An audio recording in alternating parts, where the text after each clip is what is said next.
Our very first port of call is going to be making sure that our system is up to date with the latest software, as well as then installing DKMS and the prerequisite build essentials.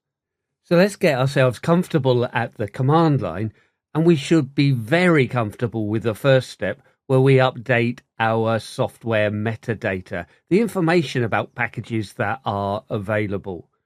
So we can go through and run that, and of course I need to authenticate to sudo.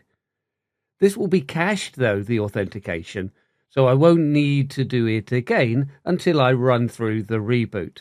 But looking at the output, we've got 215 packages that can be upgraded.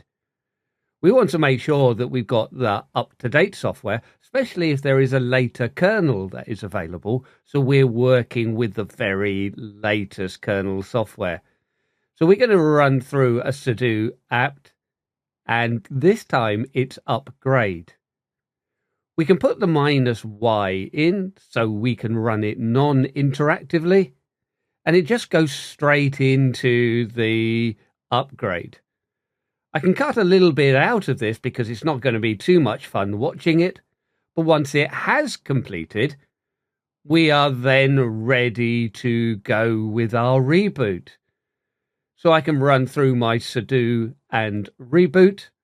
And this actually shows it didn't take too long because my password is still cached within the sudo system. Now the SSH client that I am using is going to reconnect automatically. So I just hit the enter key and I wait for SSH to connect, and we are back up and running. So we've got the latest version of the software. I'm now going to make sure that we've got the prerequisites that we need.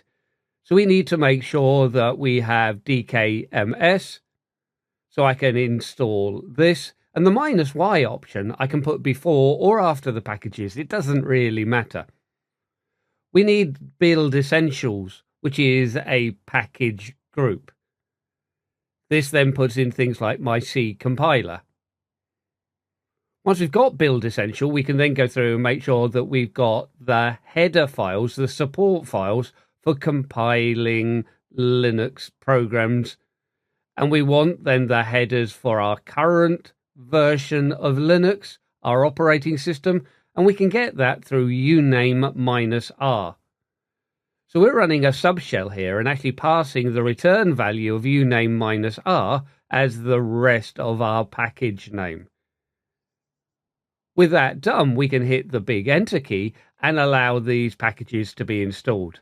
But because we've gone through that reboot process, the cache password is going to have been lost. So I needed to authenticate. But yeah, I've got all of my packages up and running now, so we are good to go. But let's just revisit the idea of those subshells where we can evaluate the output of a command.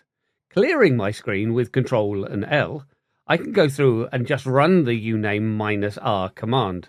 So this gives me the version of Linux that we are using, the actual version of the Linux kernel, which is our core operating system.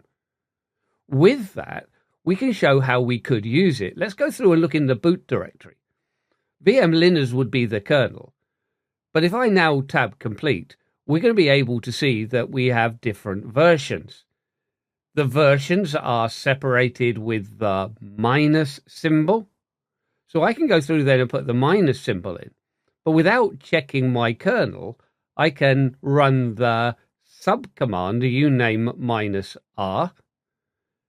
The command in brackets is then returned, and we can append it to the end of our static text. So we get the listing of my current kernel.